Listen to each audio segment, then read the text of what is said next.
Hi boys and girls, I'm going to be reading Chapter 7 of Encyclopedia Brown today. So here we go, Chapter 7.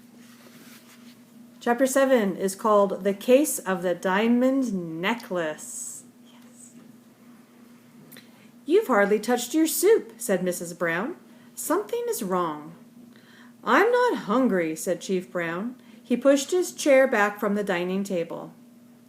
It's that Van Tweedle case, said Mrs. Brown. Now stop blaming yourself. What happened, Dad? Asked Encyclopedia. I wish I knew, answered his father. Last night I was at Mrs. Van Tweedle's yearly party for the community chess drive. I was guarding a diamond necklace. He drew a deep breath. The necklace was stolen right under my nose. Mrs. Van Tweedle must have been afraid. It might be stolen, said Encyclopedia. Was that why she asked you to guard it?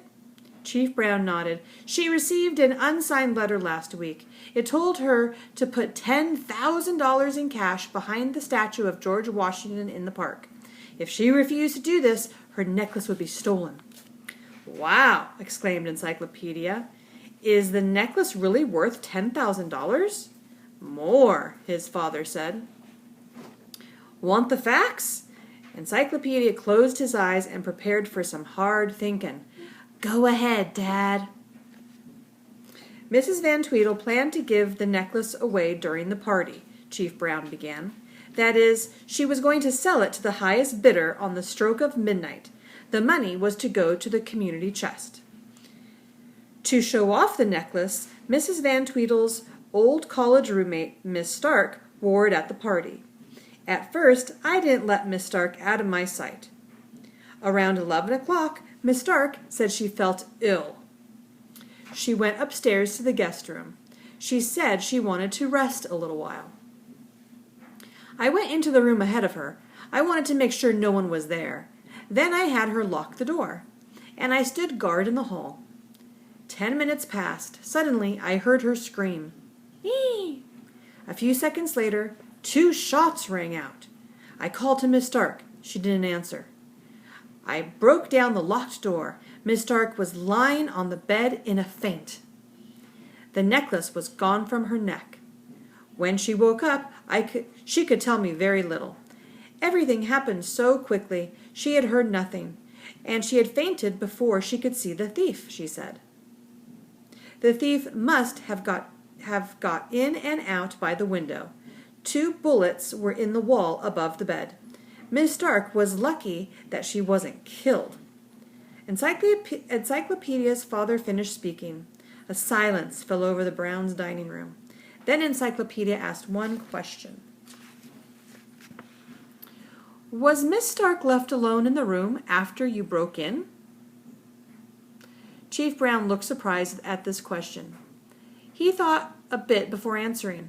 Let me see. I was with her all the time. Mrs. Van Tweedle came up to the room as soon as she heard the racket. Then the doctor came. He took Miss Stark directly to the hospital, and he never left her side. The hospital? Said Mrs. Brown. The poor girl, she must have had a terrible scare.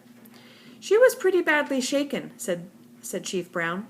The doctor ordered complete rest and quiet.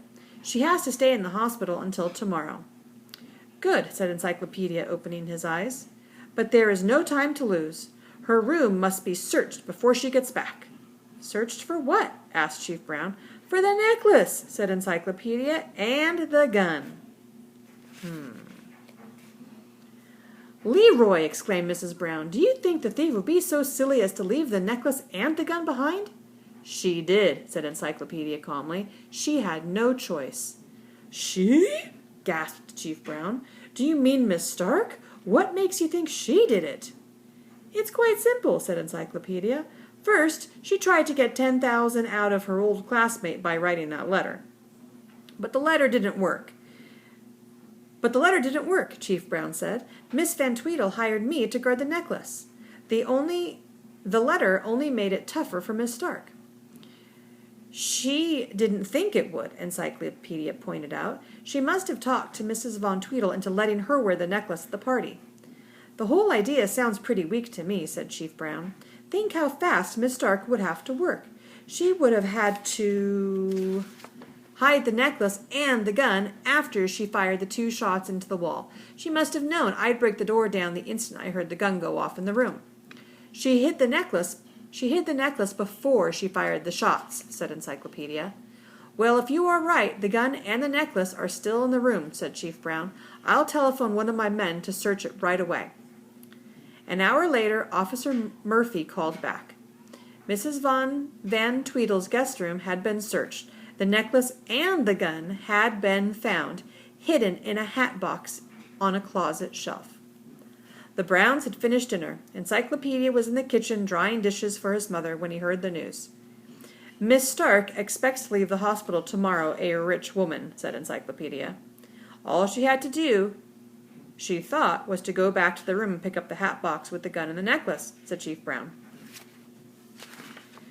She might have gotten away with it, said Encyclopedia, but every crook makes one mistake.